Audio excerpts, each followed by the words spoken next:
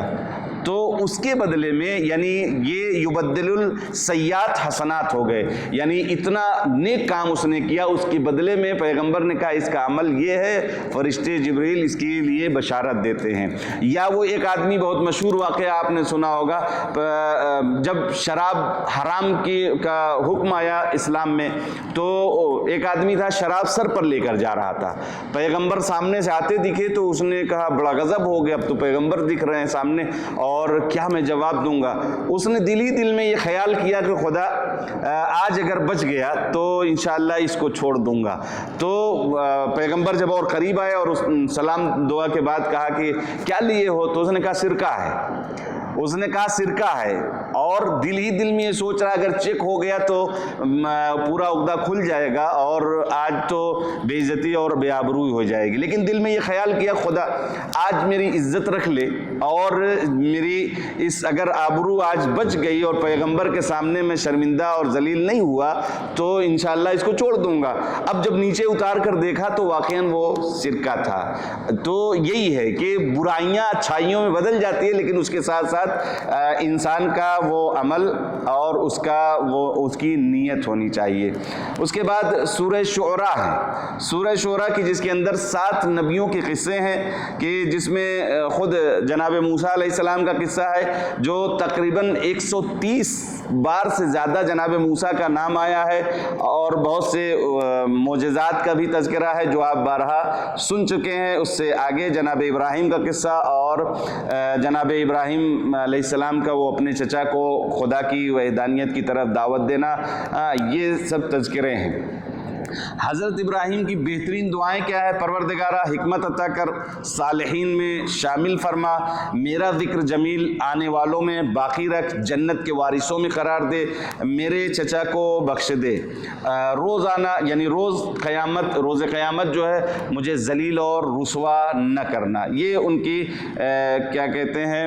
دعائیں تھیں جناب۔ قلب سلیم یعنی دل تو سب کے پاس ہے، اور اس کی 6-7 قسمیں ہیں جو یقیناً ایک مجلس کم سے کم آدھے گھنٹے کی تو میں ہی پڑھ سکتا ہوں اگر یہ 7 قسموں کو بیان کیا جائے، لیکن اس میں سے یعنی قلب سلیم وہ دل ہے کہ جس کے اندر خدا کے علاوہ کوئی اور شامل نہ ہو، یعنی جو دنیا کی محبت اور غیر خدا کی بات جس دل میں نہ ہو وہ قلب سلیم ہے۔ امام جعفر صادق علیہ السلام سے بھی یہی روایت ہے کہ قلب سلیم وہ دل ہے جو حب دنیا سے سالم ہو۔ پھر بہت مشہور دعوت ہے کہ جس دعوت پر ہم لوگ بہت زیادہ جو ہے پیروی اور اتباع کر رہے ہیں، دعوت ذوالعشیرہ کی، جس میں کھلایا گیا اور جاتے رہے، پھر کھلایا گیا، پھر چلے گئے، تیسرے دن جب جناب ابو طالب نے مزاحمت کی اور مداخلت کی تو پھر لوگ رکے، اور پھر پیغمبر نے وہی اعلان کیا تم میں کون ہے جو میرے بعد میرا جانشین ہو، میرا مددگار ہو، تو کوئی نہیں بولا، ایک علی علیہ السلام کے علاوہ کہ جنہوں نے اپنے بچپنے کے باوجود پیغمبر کی نصرت اور مدد کے لیے لبیک کہا۔ پیغمبر نے حالانکہ بٹھایا بھی پھر کی تاکہ کوئی اور بول سکے، کوئی اور اٹھ سکے، لیکن کوئی نہ اٹھا سوائے امیر کائنات کے۔ تو پیغمبر نے یہ حدیث مشہور ہے جو اہل سنت کے یہاں بھی بھی ہے اور تشیع کے ہیں تو ہے ہی ہے کہ میرے بعد میرے جانشین، میرا وصی، میرا خلیفہ، میرا وزیر، میرا بھائی یہ علی ہے۔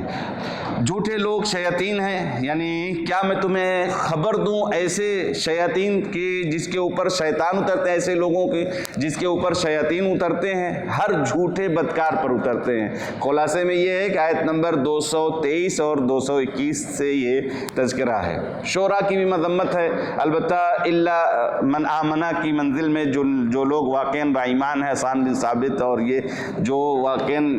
جو ائمہ کی پسندیدہ شاعری کرتے ہیں اور انہی کے مطابق حکم خدا اور سیرت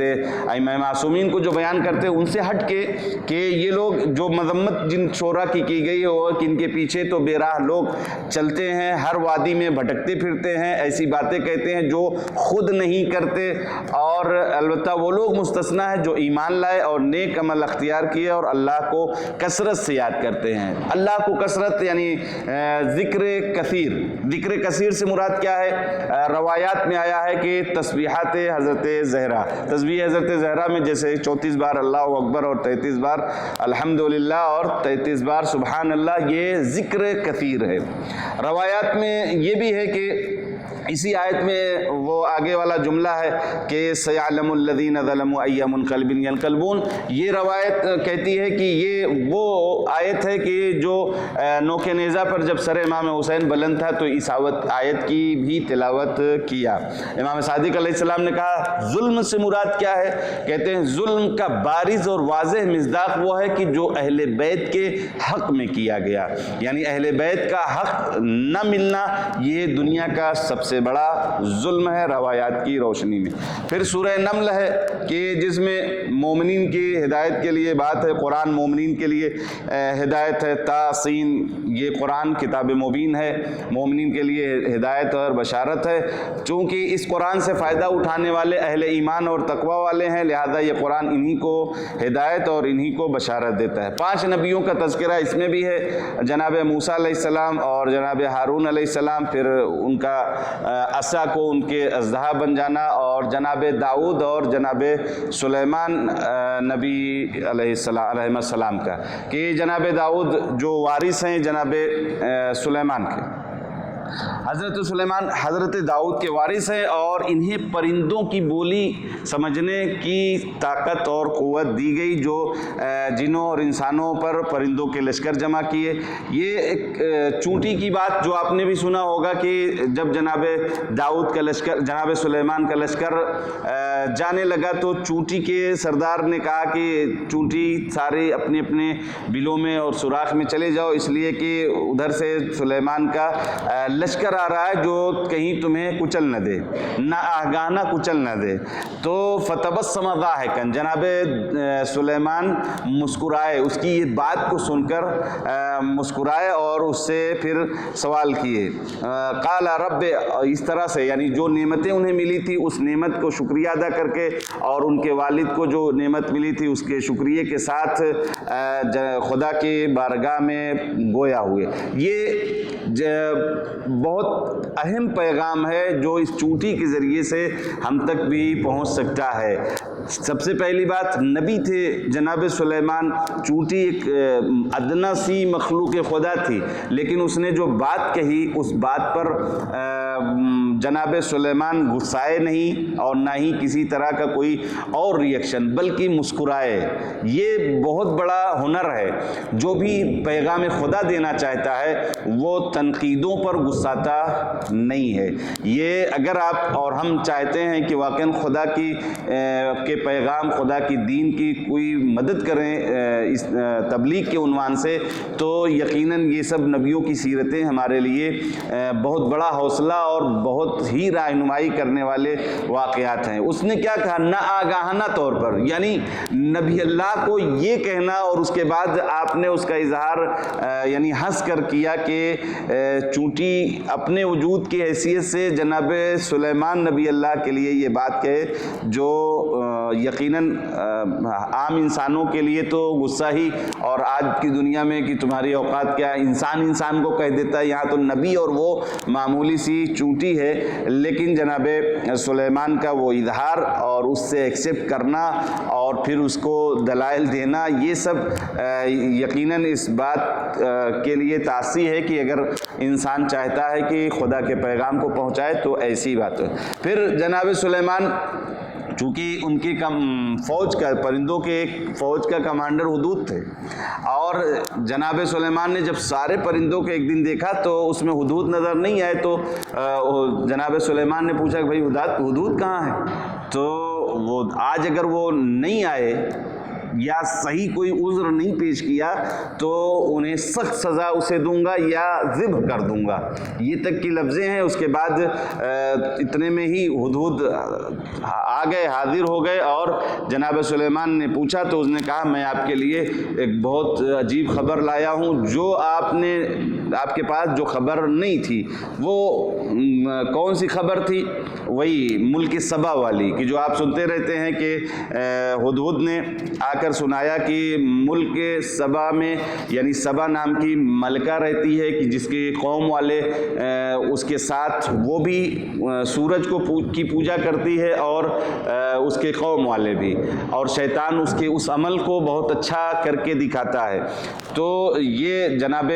سلیمان نے سن لیا، اور سننے کے بعد کہا کہ اچھا اگر تم صحیح کہہ رہے ہو یا غلط کہہ رہے ہو اس کو چیک کرنا پڑے گا۔ ایک خط لکھا اور خط لکھ کر ملکہ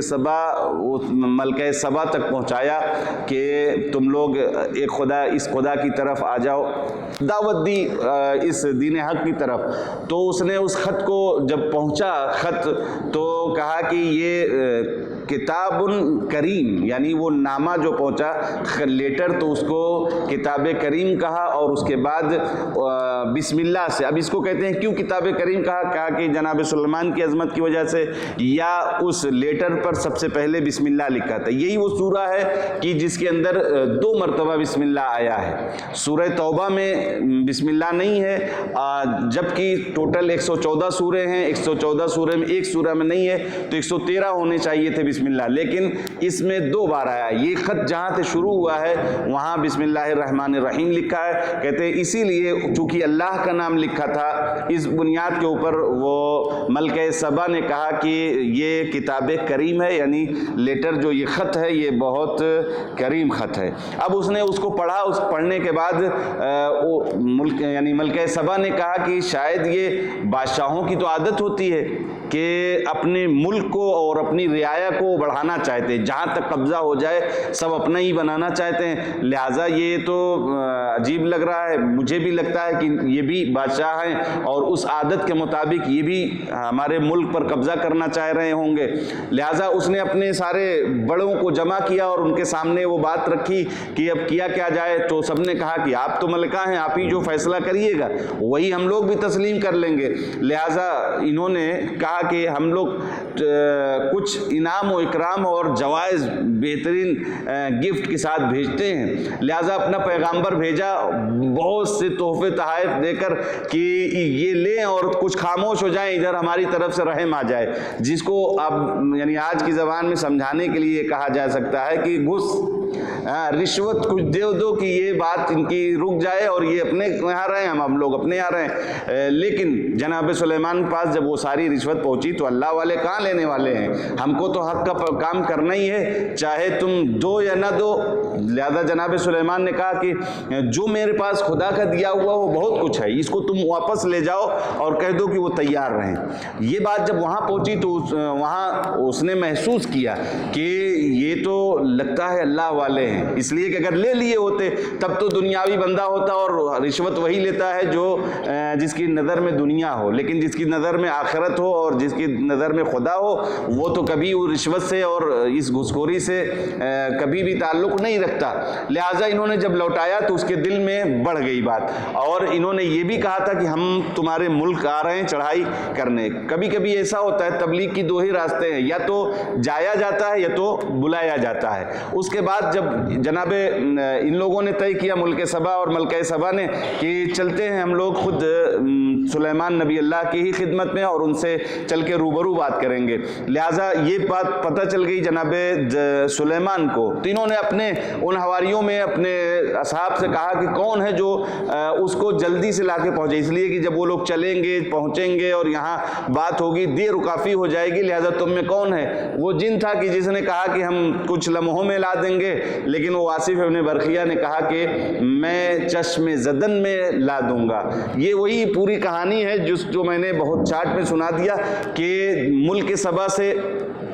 تخت بلقیس کو لانے والے، اور کیوں لائے؟ اللہ کا پیغام سنانے کے لیے۔ جناب سلیمان چونکہ نبی تھے، اور وہاں جب خبر ملی، ہدہد نے بتایا کہ وہاں پوجا سورج کی ہو رہی ہے، تو نبی کا کام یہ ہے کہ اللہ کے پیغام کو، اللہ کی دعوت کو، اللہ کی وحدانیت کو ہر جگہ عام کرے، لہٰذا انہوں نے وہاں تک خبر پہنچائی اور ان لوگوں کو یہاں بلایا، اور بلانے کے بعد وہ سارے پیغامات الہی کو سنا دیا۔ پھر نبیوں پر سلام ہے کہ کہہ دیجئے کہ ثناء کامل اللہ کے لیے، اور سلام ہو اس کے برگزیدہ بندوں پر کہ اللہ بہتر ہے اور وہ جنہیں یہ شریک ٹھہراتے ہیں۔ یہ فیصلہ خود ان کو کرنا ہے کہ کون بہتر ہے، خدا یا جس کو شریک قرار دیتے ہیں۔ پھر خدا کا سلام ان نبیوں پر۔ آئیے اس مبارک شب میں خدا سے دعا کرتے ہیں، یہ نزول قرآن کی بھی شب ہے اور بہت باعظمت ہے کہ جس کے نظیر کوئی اور جس کی مثال نہیں ہے، لہٰذا اس شب کو حوالہ اور واسطہ دے کر اہل بیت کی بارگاہ میں اور خدا کی بارگاہ میں دعا گو ہیں، خدایا ہمیں قرآن پر چلنے کی توفیق عطا فرما، اہل بیت کی سیرت پر عمل کرنے کی توفیق عنایت فرما۔ جب تک دنیا میں رہیں دامن قرآن اور اہل بیت چھوٹنے نہ پائے، جب اس دنیا سے جائیں تو ان کی شفاعت سے محروم نہ قرار دے۔ وآخر دعوانا الحمد للہ رب العالمین۔